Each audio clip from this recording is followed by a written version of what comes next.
There is serious pressure building for opposition parties right now because what the ruling party has just put in place ahead of 2027 could completely change the game.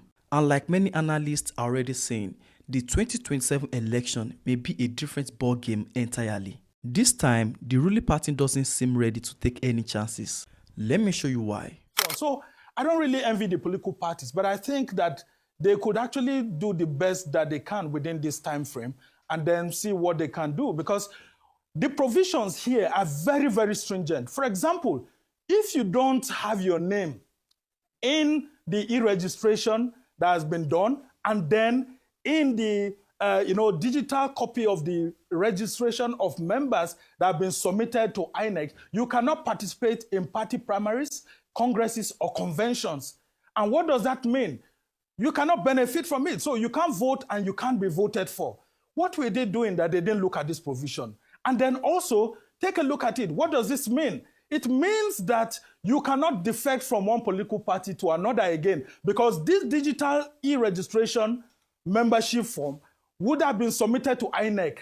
And what does the law say? That if your name is not in that political party, in that registration list that was submitted to INEC, you cannot partake in party primary. So anybody who is waiting by May 30th in APC or PDP or ADC to harvest from people who failed to get their ticket is living in dreamland, because that provision no longer exists.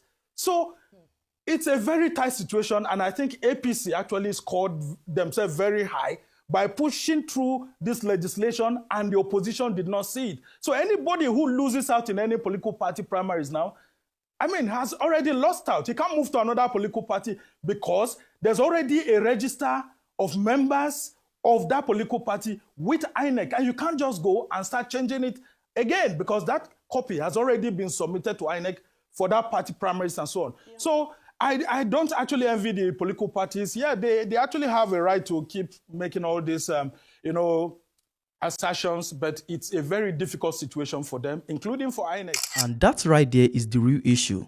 The consequence isn't a fine, not a warning, it is a total disqualification. That's why opposition parties believe the stakes are extremely high. Just imagine compiling a full digital membership register with names, photographs, addresses, polling units, national identity numbers is not a small task, especially when you are given a tight deadline. It is not possible. Now, opposition parties are arguing that this timeline makes compliances extremely difficult. And if they fail, they just don't lose an argument. They lose their place on the ballot. So the real question is not just who will win in 2027. The question is, who will even qualify to contest? And that is why this new electoral requirement has become one of the most talked about political developments ahead of the next general election. So I wonder how the opposition are actually accusing the APC now of having a hindsight or a sort of knowledge that this was going to happen. And so the APC has started its own e-registration before that of the opposition. Because this document was a public document to everyone, that there were even public hearings that were held across the country as to some of the innovations that National Assembly members were going to introduce. And then the focus was just on electronic transfer of election results. They allowed the CSOs to goad them into that aspect, forgetting other provisions, like you have said, Section 77, Section 84, which INEC is duty-bound to implement.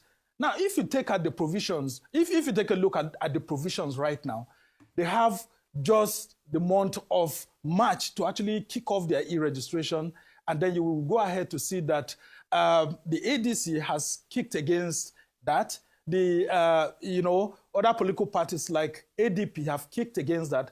And just this morning, I spoke with the chairman of the national chairman of the Inter-Party Advisory Council, and he told me that they've summoned a meeting for Wednesday, where the Inter-Party Advisory Council will be talking about all of this and finding the best solutions to it. But INEC usually holds quarterly meetings with political parties, including the media. And when some of these things are discussed and all of that. So I am surprised how the opposition political parties just allowed all of these things to pass through the National Assembly and get assented without them, opposing some of these things if they were not confident about that. And, having seen that the APC was doing this e-registration, I thought that they would have been able to pick from that. But unfortunately, there's a whole lot of blame game. But the reality on ground is that there's a law on ground and there's nothing INEC can do about it. So I wonder what exactly they'll be coming out with on Wednesday when the parties that dominate IPAC actually meet and take a decision. Because I don't know if within the tight time frame that we have, INEC can still do anything, because INEC is also complaining of the tight schedule. And if you listen to the INEC chairman yesterday, he's saying that he can't promise 100% perfection in the elections because INEC is working on a tightrope in terms of logistics, in terms of budget and all of that, then releases of the budget and so on. So let me know what you think in the comments and make sure you follow Talk City for more balanced updates.